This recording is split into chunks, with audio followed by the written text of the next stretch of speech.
Ramadan datang lagi. Masya Allah, Rabbi. Betapa berkatnya kita dengan kedatangan Ramadan pada kali ini. Insya Allah kita daripada Ma'had Darul Quran, Rusila, Marang, Terengganu, sekolah tuan guru kita, insya Allah ingin membuat satu usahaan akhirat bersempena dengan kedatangan Ramadan. Sedekah yang paling afdal adalah sedekah Ramadan. Benar satu hari, seorang sahabat datang bertemu dengan baginda Nabi SAW. Ya Rasulullah, apakah sedekah yang paling afdal? Apakah jawab baginda Nabi SAW? Sadaqatu fi Ramadan, iaitulah sedekah pada bulan Ramadan. Kita ada beberapa package yang kita buat untuk dijadikan sumbangan sang akhirat kita. Yang pertama pada bulan Ramadan, untuk kita di Ma'had Al-Quran, kita boleh infak untuk program iftar Ramadan dan moreh untuk pelajar kita dan bersahur pelajar kita Ma'had Al-Quran pada bulan Ramadan seramai 300 orang, 200 daripada pelajar tahfiz dan 100 daripada pelajar akhir tahun akhir Rabi' Sanawi. Yang kita anggarkan setiap orang RM10. Iftar dalam RM4, insya-Allah. Tu moreh dalam RM3, bersahur dalam RM3, kita target dalam RM10 seorang. Dan kita ada juga nak siapkan cutting pelajar kita, pelajar Ma'had Al-Quran dalam 1,200 orang. Kita ada juga program khatam Quran. Kepada para penyumbang boleh hantar seramai mana nama-nama arwah. Dan begitu juga pada bulan Ramadan kita ada jejak kasih. Sebab kita di Ma'had Al-Quran ni ada guru ramai juga, hampir 100 orang. Kita ada kaki tangan semua sekali campur-campur dalam 133 orang. Ada yang asnah dan sebagainya. InsyaAllah kita adakan program jejak kasih pada bulan Ramadan. Kita akan semangat-semangat sikit pada bulan Ramadan kepada seluruh staf kaki tangan kita di Ma'had Darul Quran. Ambillah peluang dengan kedatangannya bulan Ramadan. Alhamdulillah kita berada di dalam Ramadan ni supaya apa yang kita buat pada bulan Ramadan ni akan menjadi sahan akhirat untuk kita. InsyaAllah mudah-mudahan apa yang diinfak disumbangkan ini akan menjadi satu kunci kepada kita untuk kita mendapat surga Allah Subhanahu wa taala.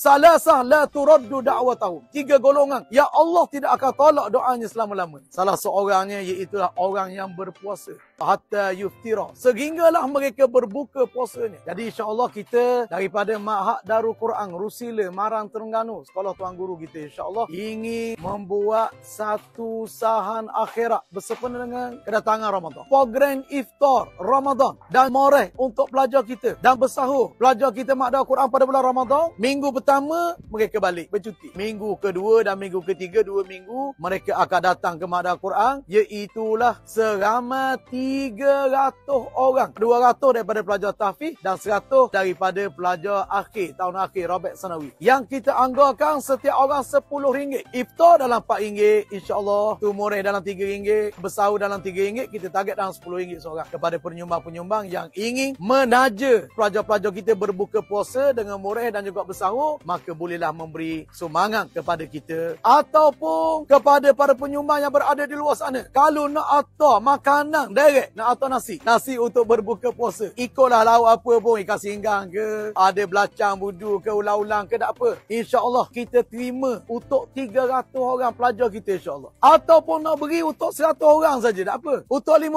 orang pun tak apa. Kita sedia menerima sumbangan untuk iftar ataupun untuk moreh. Mari nak atar kuih untuk pelajar-pelajar kita, jamu lepas daripada tarawih.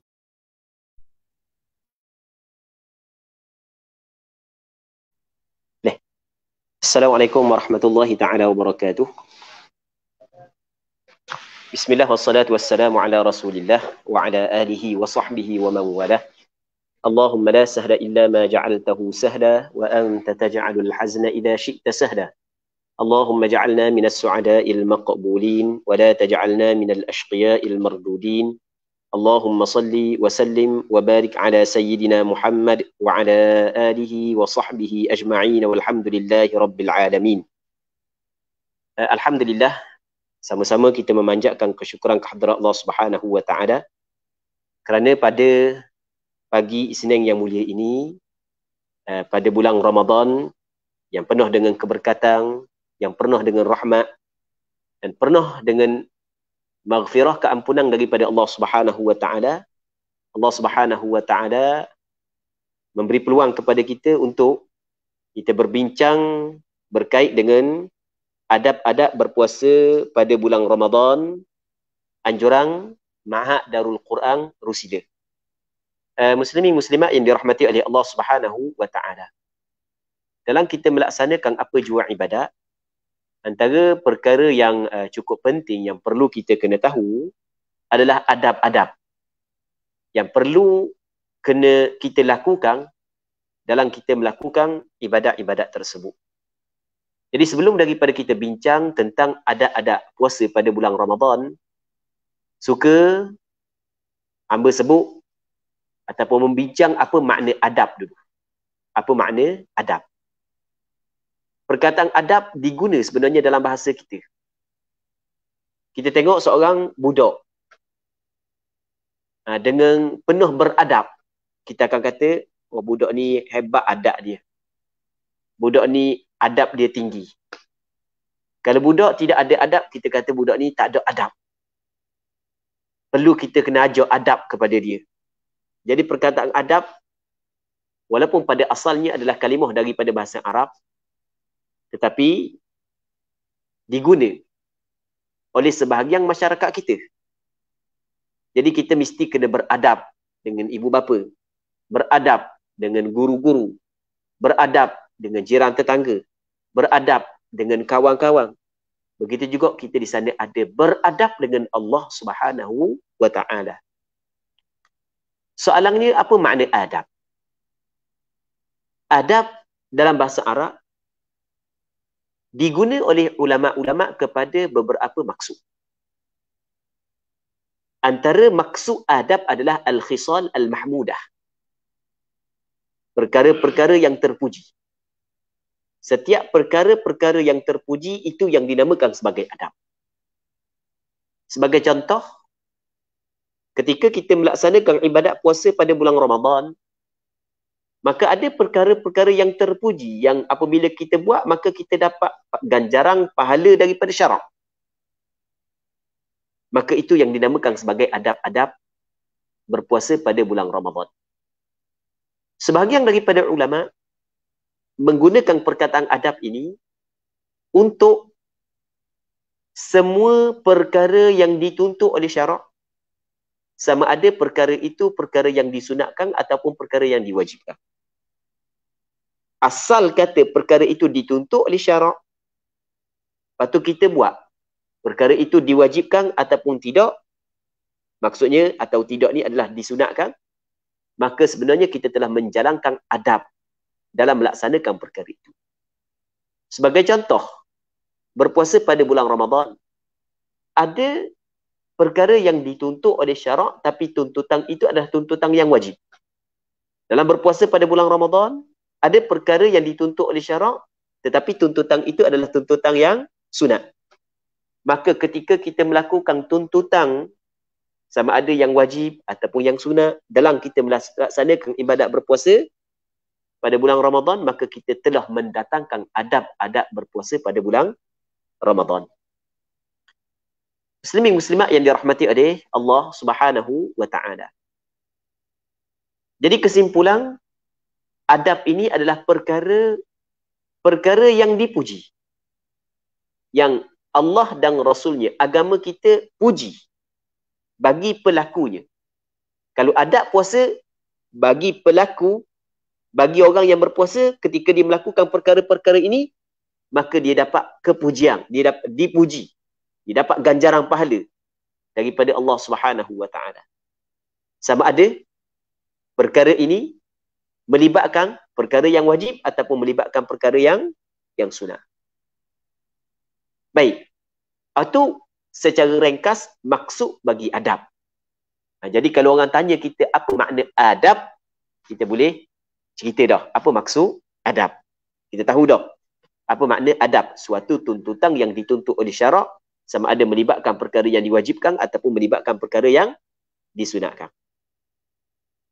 Adab bagi hamba Allah Subhanahu wa taala yang ingin mengerjakan ibadat puasa sebenarnya banyak. Dan kita akan mulai dengan adab-adab yang penting, yang paling penting. Kita akan mulai dengan adab yang paling penting. Adab yang paling penting sekali sebelum daripada kita mengerjakan ibadat puasa adalah kita kena tahu bagaimanakah cara pelaksanaan puasa itu sendiri. Tahu cara pelaksanaan ibadat puasa termasuk dalam adab bagi puasa. Orang yang tidak tahu bagaimana cara melaksanakan ibadat puasa, tiba-tiba dia berpuasa, maka dia tidak beradab dalam melaksanakan ibadat puasa. Kerana mengetahui cara pelaksanaan ibadat puasa adalah asas untuk memastikan puasa kita saat ini tu betul, tepat, sebagaimana yang diinginkan oleh Allah dan Rasul. Okey, bagaimanakah untuk kita mengetahui cara pelaksanaan ibadat puasa? Bagaimanakah cara untuk kita menjalankan, untuk kita melaksanakan, adab mengetahui cara pelaksanaan ibadat puasa? Caranya adalah dengan kita menuntut ilmu, dengan kita belajar. Kita belajar fiqh puasa. Dan alhamdulillah, adik-adik kita di Madrasah Darul Quran Gusila memang didedahkan dengan ilmu-ilmu agama, termasuklah dengan ilmu yang berkait dengan cara pelaksanaan ibadat puasa. Jadi, dalam keadaan sedar ataupun tidak, ketika kita mendalami fiqh puasa ataupun ketika kita mendalami fiqh, dan satu bab dalam fiqh adalah bab puasa, sebenarnya dalam masa yang sama kita telah belajar adab berpuasa. Kita telah belajar adab berpuasa. Muslimin muslimat yang dirahmati oleh Allah Subhanahu wa taala. Kenapakah penting kita belajar adab puasa? Kita belajar cara melaksanakan ibadat puasa? Kerana ia adalah asas untuk memastikan puasa kita tu betul ataupun tidak. Orang yang tidak betul dalam melaksanakan ibadat puasa, maka sudah pasti dia mengabaikan adab yang paling besar dalam adab-adab melaksanakan ibadat puasa itu sendiri. Di sinilah kita akan faham kenapakah Rasulullah sallallahu alaihi wasallam mengambil berat. Rasulullah sallallahu alaihi wasallam menekankan soal menuntut ilmu, khususnya menuntut ilmu fardu ain. Kalau yang melibatkan ibadat puasa adalah kita kena belajar sekadar untuk mensahkan ibadat puasa kita. Sebab seorang yang tidak belajar, maka dia tidak mampu untuk mendatangkan ibadat puasa sebagaimana yang dituntut oleh syarak. Maka sudah pastinya dia tidak beradab dalam melaksanakan ibadat puasa itu. Dalam sebuah hadis, Nabi sallallahu alaihi wasallam bersabda, "Talabul ilmi fariidatun ala kulli muslim." Hadis yang dikeluarkan oleh Imam Ibn Majah. Menuntut ilmu adalah menjadi kewajipan kepada setiap orang Islam. Setiap orang Islam mesti kena menuntut ilmu. Orang yang beramal tanpa ada ilmu, amalan dia tidak diterima oleh Allah Subhanahu wa taala. Sebagaimana Nabi sallallahu alaihi wasallam bersabda dalam sebuah hadis yang dikeluarkan oleh Imam Muslim dalam kitab sahih beliau, "Man 'amila 'amalan laisa 'alaihi amruna fahuwa radd." Barang siapa yang melakukan sesuatu amalan yang tidak ada pada amalan tersebut perintah daripada kami, maka ia ditolak dan tidak diterima oleh Allah Subhanahu wa taala. Seorang ulama yang dikenali sebagai Imam Ibn Ruslan dalam kitab Matang Az-Zubad, pada muqaddimah beliau menyebut dalam sebuah syair, "Wa kullu man bighairi ilmi ya'malu a'maluhu mardudatun la tuqbalu." Setiap mereka yang beramal tanpa ada ilmu, amalannya ditolak dan tidak diterima oleh Allah Subhanahu wa taala. Jadi adab puasa yang pertama adalah seorang itu mesti kena tahu bagaimana cara melaksanakan ibadat puasa yang betul sebagaimana yang dikehendaki oleh Allah dan Rasul. Untuk mencapai adab tersebut, caranya, tangganya adalah dengan menuntut ilmu dan belajar. Okey, itu adab yang pertama. Adab yang kedua adalah keikhlasan dalam kita melaksanakan ibadat puasa. Mesti kena ada keikhlasan. Apa maksud ikhlas? Ikhlas adalah kita melaksanakan ibadat puasa itu hanya kerana Allah. Kita melakukan ataupun kita melaksanakan ibadat puasa tersebut hanya kerana Allah, bukan kerana perkara yang lain. Adik-adik kita, ada yang berpuasa kerana takut ayah marah, takut mak marah, malu kepada kawan-kawan. Kalau dah takut mak marah, dah takut ayah marah, dah malu ke kawan-kawan, dah malu kepada masyarakat setempat, maka dia tidak akan berpuasa. Bermakna tidak ada keikhlasan dalam melaksanakan ibadat puasa tersebut. Keikhlasan kita buat kerana Allah. Kenapa kita berpuasa? Kerana Allah Ta'ala yang menyuruh kita berpuasa. Apabila Allah Ta'ala yang menyuruh kita berpuasa, sebab tu kita berpuasa. Aku puasa sebab Allah Ta'ala suruh. Sama ada ayah aku suruh ataupun tidak. Sama ada ayah aku saat itu marah ataupun tidak, mak aku marah ataupun tidak. Sama ada masyarakat memandang serong kepada aku ataupun tidak, tetap aku berpuasa. Ada orang yang mana dia berpuasa kerana malu kepada masyarakat. Tiba-tiba dia pergi bermusafir di negara yang bukan Islam. Yang mana pada bulan Ramadan orang bukan Islam tidak berpuasa. Maka sudah pasti dia akan terkesan dengan keadaan masyarakat pada ketika itu. Dia juga tidak akan berpuasa. Sebab dia berpuasa bukan kerana Allah. Orang berpuasa kerana Allah di mana sahaja dia berada, dengan siapa sahaja dia berkawan, sama ada orang suruh ataupun tidak, tetap dia melaksanakan ibadat puasa tersebut kerana dia bukan berpuasa kerana orang manusia, bukan dia berpuasa kerana Allah Subhanahu wa Ta'ala. Dan Allah Ta'ala memerintahkan kepada kita supaya kita berpuasa. Bahkan melakukan semua ibadat hanya kerana Allah Subhanahu wa Ta'ala. Dalam Al-Quran, ayat yang adik-adik kita hafal belaka, Allah Subhanahu wa Ta'ala berfirman, "Wa ma umiru illa liya'budullaha mukhlishina lahud-din." Dan tidak diperintah kepada mereka itu. Mereka itu tidak diperintah melainkan supaya mereka itu beribadat kepada Allah. Mereka diperintah supaya. Mereka tidak diperintah melainkan hak ni hak yang diperintah kepada mereka. Melainkan hak ni yang diperintah. Mereka itu beribadat kepada Allah dalam keadaan mereka itu penuh dengan keikhlasan di dalam melaksanakan tuntutan agama. Baik. Orang yang tidak ada keikhlasan dalam melaksanakan ibadat puasa, maka dia tidak beradab dalam pelaksanaan ibadat puasa tersebut. Orang hak yang tidak ada keikhlasan, maka tidak dapat ganjaran daripada Allah Subhanahu wa Ta'ala setelah daripada dia melaksanakan ibadat puasa yang cukup mulia ini. Okey. Sebelum daripada kita meneruskan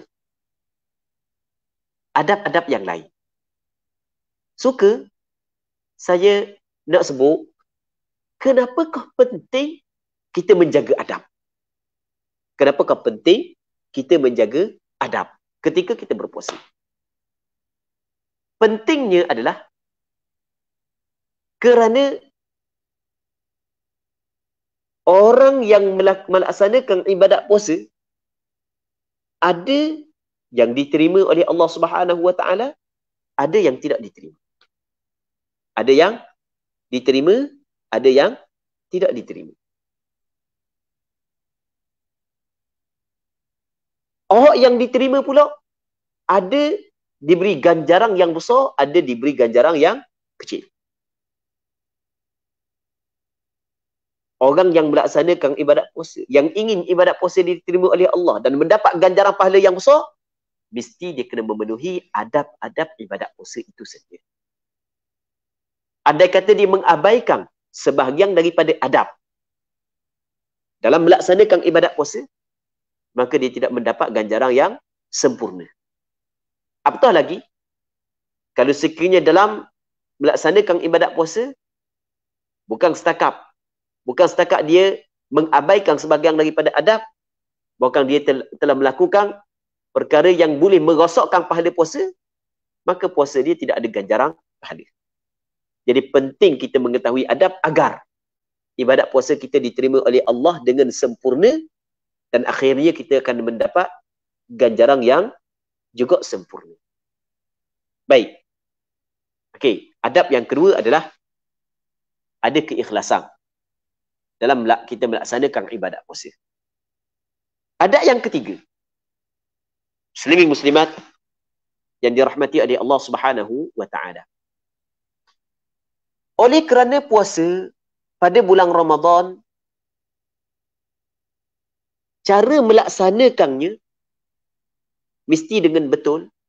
Mesti kita kena buat rukun-rukun dia, jauhkan perkara yang membatalkan puasa. Maka antara adabnya rukun-rukun ibadat puasa pada bulan Ramadan kita kena buat lagi. Rukun ibadat puasa pada bulan Ramadan yang pertamanya niat. Jadi mesti kita kena berniat. Mesti kita kena berniat. Dan berniat saat itu mesti dilakukan dalam waktunya. Waktu niat puasa wajib pada malam hari. Setelah daripada terbenam matahari sehingga terbit fajar, okey, itu di antara waktu di antara terbenam matahari dengan keluar fajar, okey, itu waktu niat. Maka dia letakkan niat pada mana-mana tempat pada malam tersebut. Itu juga termasuk dalam adab. Siang hari ketika dia berpuasa pula, antara adabnya setelah daripada dia berniat adalah dia kena jaga segala perkara-perkara yang membatalkan puasa, termasuklah makan, minum dan lain-lain. Orang yang kadang-kadang budak-budak kan, bulan puasa, dia rasa dahaga, dia pun masuklah tandah, dia minum air dalam tandah. Okey, batal puasa dia. Dia telah melanggar adab puasa. Dia telah melanggar adab puasa. Baik. Antara adab puasa lagi, masa ni hak yang kita sebut hak yang wajib. Kita nak sebut ada adab puasa hak yang sunat pula. Sebab adab sebagaimana hak yang kita sebut pada muqaddimah tadi adalah setiap benda yang dituntut oleh agama, sama ada tuntutan wajib ataupun tuntutan sunat. Antara adab puasa, muslimin muslimat yang dirahmati oleh Allah Subhanahu wa taala adalah bersahur. Antara adab berpuasa adalah bersahur. Apa maksud bersahur? Bersahur ini adalah kita makan ataupun kita minum di dalam waktu tertentu. Kita makan dan kita minum di dalam waktu tertentu. Itu makna bersahur. Waktu bersahur, menurut pandangan majoriti ulama, setelah daripada masuk separuh malam sehingga keluar fajar. Jadi apabila masuk dah separuh malam dan sebelum daripada keluar fajar, boleh kita bersahur.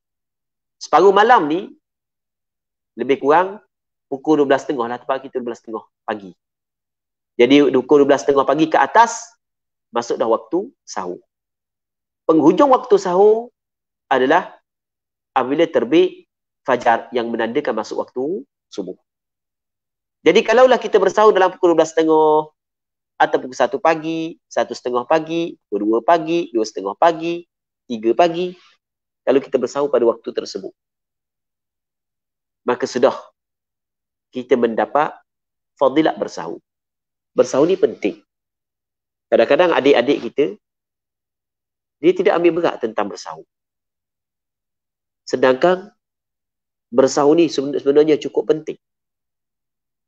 Bukanlah bermakna orang yang tidak bersahur tidak sah puasa, bukan. Kita belajar dalam kitab fiqh. Bersahur kau diam dia, sunat. Kalau orang tak bersahur, sah tak puasa dia? Sah. Bersahur sunat. Tapi kenapa kita kata penting bersahur? Kerana banyak kelebihan bagi orang yang bersahur. Sebagai contoh kata Nabi sallallahu alaihi wasallam, tasahharu fa inna fis sahuri barakah. Hendaklah kamu bersahur. Sesungguhnya dalam bersahur itu ada keberkatan. Rasulullah sallallahu alaihi wasallam menyebut dalam bersahur itu ada keberkatan. Berkat ni banyak kebaikan. Banyak kebaikan bagi orang yang bersahur. Jadi kalau kita malas lagu mana pun nak bangun, maka ingat, aku nak buat juga sedikit perkara ini supaya aku dapat keberkatan daripada Allah Subhanahu wa taala. Orang-orang yang mempunyai mata hati, orang yang hati dia penuh dengan nur cahaya, ketika dia dengar tentang kelebihan bersahur, walaupun dia rasa tak lalu nak makan pada waktu tersebut, bukan semua kita lalu nak makan, tapi dia ingat, oh ada keberkatan, maka dia cuba menguatkan diri dia untuk makan juga pada waktu tersebut, agar dia dapat mencapai keberkatan daripada Allah Subhanahu wa taala. Dia bersahur ni bukan mesti makan nasi. Bukan. Bersahur ni cukup dengan seteguk air. Cukup dengan sebiji tamar. Cukup dengan sesuap nasi. Asal kata kita makan dan kita minum pada waktu tersebut, sudah cukup dikatakan kita seorang yang bersahur. Kadang-kadang sebahagian daripada masyarakat kita, dia tidak faham makna bersahur. Jadi bangun pagi, dalam pukul 5.45, tinggal beberapa minit lagi, nak subuh, dah nak masak nasi, dia kata tak sahur dah, kita dah nak sahur dah pagi ni. Dah nak sahur dah. Sebab dah nak masak nasi. Jadi dia faham bahawasanya bersahur itu hanya makan nasi. Sedangkan bersahur ini hanya bukan makan nasi saja, bukan apa jua makanan dan minuman yang dilakukan pada waktu tersebut dinamakan sebagai bersahur. Dan antara kelebihan bersahur lagi kata Nabi sallallahu alaihi wasallam dalam hadis yang diriwayatkan oleh Imam Ibn Hibban dalam kitab sahih beliau daripada Abdullah bin Umar bin Al-Khattab radhiyallahu taala anhuma, kata Nabi sallallahu alaihi wasallam, innallaha wa malaikatahu yusalluna 'alal mutasahhirin. Sesungguhnya Allah Taala dan para malaikatnya berdoa, memberi rahmat, meminta keampunan. Allah Taala memberi rahmat dan para malaikat berdoa dan meminta keampunan untuk segala orang-orang yang bersahur. Jadi orang yang bersahur dia akan mendapat rahmat daripada Allah. Orang yang bersahur akan mendapat doa daripada para malaikat. Kita suka kalau orang-orang yang baik berdoa kepada kita. Kita jumpa dengan ustaz-ustaz kita, kita jumpa dengan ustazah-ustazah kita, jumpa dengan ulama, tuan guru. Kita jumpa tuan guru berdoa kepada kita, suka kita. Tetapi yang berdoa kepada orang yang bersahur bukan manusia biasa. Bukan para malaikat yang berdoa. Bukan Allah Subhanahu Wa Taala yang menyebut, Allah Taala yang akan memberi rahmat kepada orang yang bersahur. Jadi jangan kita abaikan bersahur. Walaupun sikit. Walaupun sikit, tetap kita jangan tinggal dan jangan kita abaikan bersahur. Okey, waktu bersahur bermula daripada separuh malam hingga keluar fajar. Namun yang paling comel, kita melewatkan sahur. Semakin dekat dengan fajar, itu adalah paling comel kita bersahur. Contoh, subuh sekarang ni 5.59, sini 58 ke 59 sini? 58. Okey. Jadi sebelum dalam pukul 5.30 kita bersahur. Ataupun 5 suku kita telah bersahur. Kita bersahur. Maka tu yang paling comel sebab kita melewatkan bersahur, itu yang paling comel. Dan antara adab puasa lagi, selain daripada bersahur, adalah menyegerakan berbuka. Menyegerakan berbuka. Tadi bersahur. Sampai masa waktu kita berbuka, kita segerakan berbuka. Dalam hadis yang dikeluarkan oleh Imam Bukhari dan Muslim daripada Sahal bin Sa'ad, Nabi sallallahu alaihi wasallam bersabda, "La yazalun nas bi khairin ma ajjalul fitr." Sentiasalah manusia berada di dalam kebaikan yang besar selama mana mereka itu menyegerakan berbuka. Jangan berlambat-lambat berbuka. Apabila yakin matahari telah terbenam, teruskan berbuka. Jangan menangguh-nangguh berbuka. Kerana menyegerakan berbuka ia termasuk dalam perintah daripada Nabi sallallahu alaihi wasallam. Dan Nabi sallallahu alaihi wasallam menjadikan ia sebagai alamat kebaikan masih lagi kekal dalam umat Nabi Muhammad sallallahu alaihi wasallam. Kata Rasulullah, la yazalun nasu bi khair. Sentiasalah manusia berada dalam kebaikan ma'ajjalul fitr, selama mana mereka itu menyegera berbuka. Tapi dengan syarat setelah daripada yakin masuknya waktu berbuka. Dan antara adab berbuka pula. Antara adab berbuka adalah kita berbuka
jadi kalau orang berbuka dengan makan makanan selain daripada tamat, selain daripada rutab, selain daripada air, dan dia menyegerakan berbuka, dapat ada fadilat menyegerakan berbuka. Tapi masih lagi belum dapat fadilat sebagaimana cara Rasulullah sallallahu alaihi wasallam berbuka.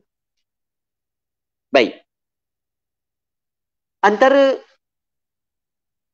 adab puasa lagi adalah ketika kita sedang berpuasa, tiba-tiba ada orang menyakiti kita dengan perkataan dia ataupun perbuatan dia. Dia orang yang boleh menyakiti kita mungkin dengan perkataan ataupun mungkin dengan perbuatan.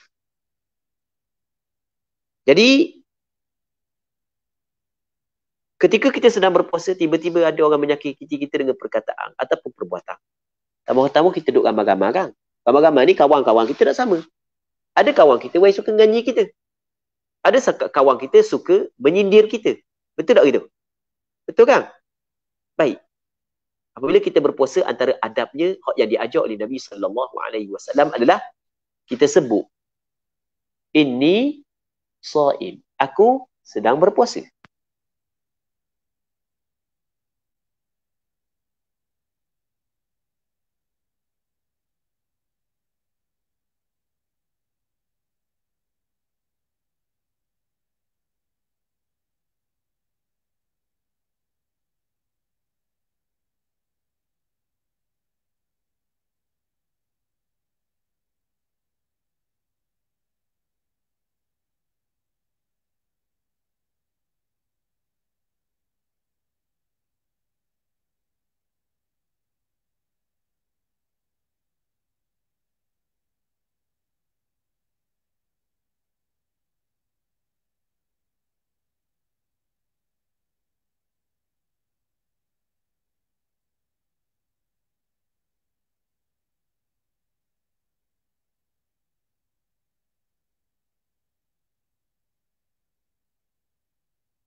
kerana peringatan kepada diri dia sendiri bahawa jangan sekali-kali tidak daya. Jangan sekali-kali dia melakukan perbuatan yang buruk sebagaimana orang buat kepada dia kerana dia berada dalam ibadah. Ini yang diajak oleh Rasulullah sallallahu alaihi wasallam. Tapi payah orang maki kita main linga jadi kerah dah cokel dah kan. Amah dah. Nak balas pula. Tapi kita kena ingat apabila kita buat adab-adab yang seperti yang kita cerita saat ni, pasti ada ganjaran pahala yang besar untuk. Dan antara adab ketika kita berpuasa adalah kita berdoa. Kerana orang yang berpuasa, kita perbanyakkan berdoa, sentiasa berdoa. Kerana orang yang berpuasa, doa dia diterima oleh Allah Subhanahu wa Ta'ala. Dalam sebuah hadis yang diriwayatkan oleh Imam Tirmidzi, dalam kitab Sunan beliau daripada Abi Hurairah, kata Nabi sallallahu alaihi wasallam, "Thalathatun la turaddu da'watuhum." 3 golongan tidak ditolak doa mereka. Yang pertamanya as-shaim hatta yuftir, orang yang berpuasa sehingga dia berbuka. Ni kita sekarang ni doa kita mustajab. Jadi kita doa. Kita nak benda. Kita nak supaya Allah Ta'ala permudahkan urusan belajar kita doa. Kita nak supaya Allah Subhanahu wa Ta'ala cepatkan, kuatkan ingatan kita doa. Kita nak ada adik-beradik kita yang nano supaya dia jadi baik, kita doa. Kita tengok ada keluarga kita berbalah, kita nak suruh dia jadi baik, kita doa. Doa orang yang berpuasa tidak ditolak dan diterima oleh Allah Subhanahu wa Ta'ala. Dan antara adab berpuasa adalah kita berdoa ketika kita berbuka. Dan apa jua doa yang kita doa tidak menjadi masalah, namun di sana ada doa yang pernah didoa oleh Nabi sallallahu alaihi wasallam, yang diriwayat oleh Imam Abu Daud dan Imam Ad-Darqutni daripada Abdullah bin Umar. Kata Abdullah bin Umar, kana Rasulullah sallallahu alaihi wasallam idza afṭar, Rasul apabila berbuka, Rasul berdoa dengan doa, dhahaba adh-dhama'u wa batallatil 'uruq wa thabata al-ajru insya-Allah. Doa dengan doa ni masa kita berbuka. Dhahaba adh-dhama', telah hilang dahaga. Wa batallatil 'uruq, dan telah basah segala urat-urat. Kan kita minum rasa segar sebelah kan? Wasabatal ajr, dan sabit dah ganjaran pahala insya-Allah. Dan boleh juga kita tambah satu lagi doa. Allahumma laka sumtu wa ala rizkika aftar. Doa ini juga diriwayat oleh Imam Abu Daud dalam kitab Sunan beliau. Namun hadis ini adalah hadis dhaif, tapi tidak menjadi masalah. Kita berdoa dengan doa ini. Kita kabul doa tersebut ketika kita berdoa. Antara adab puasa lagi adalah perbanyakkan membaca Al-Quran. Kerana bulan Ramadan adalah bulan Al-Quran. Antara adab berpuasa lagi adalah kita perbanyakkan sedekah. Kerana Nabi sallallahu alaihi wasallam lebih pemurah pada bulan Ramadan. Antara adab berpuasa lagi adalah kita memberi makan kepada orang yang berbuka puasa. Nah, jadi kalau kita mampu untuk bagi makan, kita bagi makan. Kalau kita mampu untuk bagi makan, maka kita mempermudahkan urusan orang berbuka puasa. Contoh, kita tolong hidang makanan, maka pasti ada ganjaran yang besar daripada Allah Subhanahu wa Ta'ala. Muslimin muslimat yang dirahmati oleh Allah Subhanahu wa Ta'ala, antara adab puasa sekali lagi, last sekali yang kita nak sebut, tapi ada lagi yang lain, adalah masa kita bersahur dan kita berbuka, jangan terlalu kenyang. Jika kita terlalu kenyang, banyak keburukan yang akan berlaku. Terlalu kenyang, banyak keburukan yang berlaku. Sekurang-kurangnya adalah kita tidak mampu untuk sembahyang qiyamul lail. Sembahyang tarawih tak buat dah. Dan terlalu kenyang sebab ngantuk. Apatah lagi kalau imam-imam tarawih, kalau terlalu kenyang habis tukar ayat-ayat. Tak ingat masa jadi imam. Jadi jangan terlalu kenyang. Di sana ada hadis yang dikeluarkan oleh Imam Tirmidzi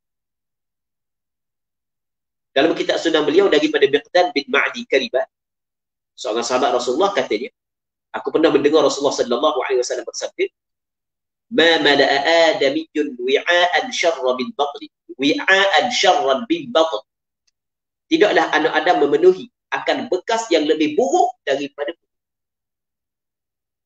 Jadi kita memenuhkan perut dengan makanan kenyang meto makan poh sampai saya makan, sebenarnya bukanlah benda yang baik. Tidaklah seorang anak Adam memenuhi bekas yang lebih buruk daripada perut. Kata Rasulullah sallallahu alaihi wasallam, cukup seorang anak Adam luqaimat yuqimna sulbah, beberapa suapan yang dapat menegakkan tulang sulbi, yang dapat memberikan kepada dia tenaga untuk dia beribadat kepada Allah Subhanahu wa taala. Baik. Antara adab puasa lagi secara ringkas, jangan kita abaikan sembahyang qiyamul lail walaupun beberapa rakaat sahaja. Sama juga beriktikaf pada bulan Ramadan, khususnya 10 yang terakhir daripada bulan Ramadan. Jadi kita berhenti di sini dulu dan kita mengharapkan ada manfaatnya dan ada keberkatannya. Semoga Allah Subhanahu wa taala memberkati majlis yang kita adakan pada pagi yang ini. Lagi kepada slot berikutnya, iaitu slot untuk menjawab permasalahan-permasalahan dan soalan-soalan. Allah. Assalamualaikum Ustaz. Ni lagi apa? Live Facebook. Nama dia Mambelaga. Assalamualaikum Ustaz, apa khabar? Ada soalan orang tanya, Ustaz. Yang mana lebih baik, makanan sudah dihidang ketika nak berbuka, berarti kita hanya berbuka dengan kurma. Lepas tu pergi sembahyang dulu, sedangkan makanan sudah dihidang. Jadi menurut dari pandangan Ustaz. Baik, soalannya daripada Ustaz Mang Belaga. Ustaz Mang Belaga ni juga dia dulu belajar di sini juga. Dia belajar di sini. Sekarang ni dia duduk di kawasan Belaga tu lah. Kawasan Mane tu. Baik, kalau Pak Nur Sohua dia untuk mulu sana lah. Dia. Baik, tak ada kenal. Tak ada nasrah. Tak kenal. Tak kenal. Kena pergi Mane. Kalau pergi Mane, kenal dia. Dia untuk mulu sana. Baik. Jadi soalan dia, terima kasih kepada Ustaz Mam Belaga kerana mengajukan soalan. Baik. Jadi soalan dia, sekarang ni sampai masa berbuka puasa, makanan telah hidang. Mana lebih afdal kita makan sedikit untuk kita sembahyang, ataupun kita sembahyang dulu baru kita makan? Mana lebih afdal? Baik. Jawapannya adalah kita ada dua tuntutan di sini. Tuntutan yang pertama, menyegerakan berbuka.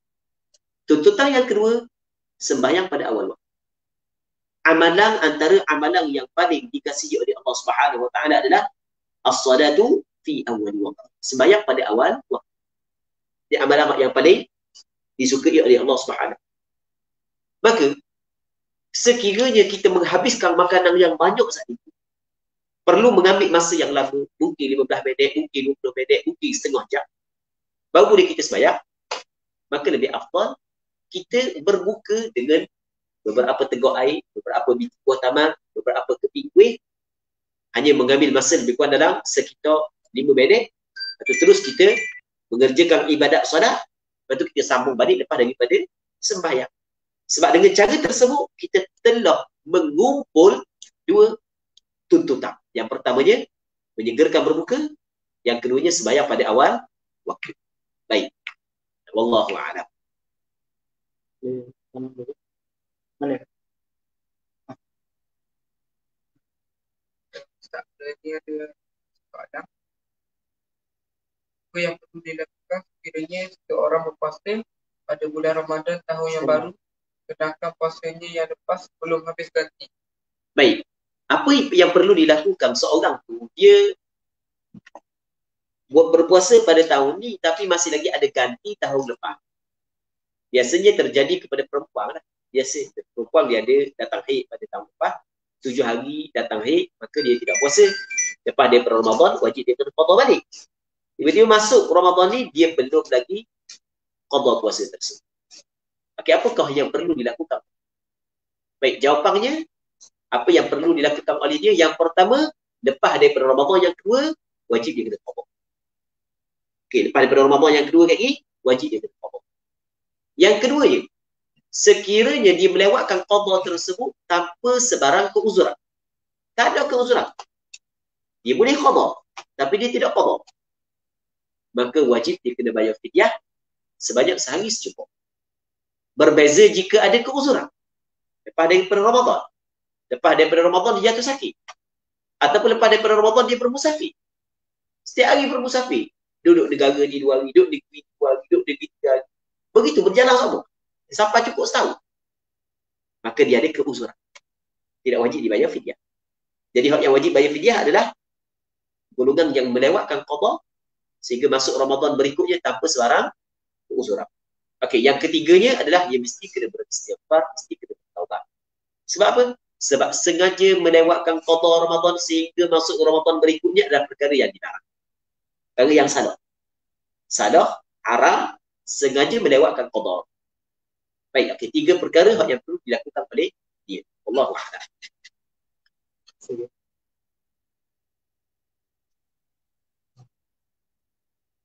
Apakah hukum dengan kahak ketika berpuasa? Adakah batal atau tidak? Apakah hukum telang kohok ketika sedang berpuasa? Adakah batal atau tidak? Kita bahagikan kohok kepada yang pertamanya kohok yang telah dikeluarkan. Dia telang balik. Dia kehek dalam supik dia telang balik. Kotor kan? Dengar pun rasa lugal. Baik, hal tu jelas. Tak ada ulama kata tak batal puasa. Hal tu batal puasa. Sebab telah dikeluarkan. Yang keduanya, kohok masih lagi berada dalam kawasan batin, kawasan dalam. Dia telang. Tak batal puasa. Kawasan dalam, bawah daripada makhraj ha. Duduk naik kawasan dalam kerongkong dia tapi tak sampai kepada makhraj ha. Tak sampai kepada makhraj ha. Dia bertelang. Dia rasa dekat dengan makhraj hamzah, dekat dengan makhraj ha. Aqsal halq. Dia pun tertelang. Dia tak batal puasa. Baik. Tapi kalau keluar kepada kawasan zahir. Contoh kawasan dalam mulut. Tubik kat dalam mulut. Okey. Dia telang balik. Batal tak puasa? Menurut pandangan mazhab Imam Syafi'i batal puasa. Namun ada sebahagian daripada ulama mazhab mengatakan tidak batal puasa. Okey, sebaik-baiknya pilihan yang terbaik jangan telang kohok yang telah sampai di kawasan zahir kerana pandangan mazhab Imam Syafi'i mengatakan ia membatalkan puasa. Dan telang kohok ni bukan benda yang baik, bukan benda yang comel. Kita kalau kawan kita duduk tepi kita tarik-tarik kohok telang, kita buat dia kita. Suka kita. Kita akan rasa benda kotor, jijik. Baik, wallahu a'lam. Habis. Okey, habis dah Jadi untuk hari ini kita berhenti di sini dulu. Kita harapkan pertemuan kita ni ada manfaatnya dan ada keberkatannya. Semoga Allah Subhanahu wa taala berkati majlis ilmu yang kita adakan pada pagi yang mulia ini. Allah Subhanahu wa taala ala wa alam. Sallallahu ala sayyidina Muhammad wa ala alihi wa sahbihi ajma'in. Alhamdulillahi rabbil alamin.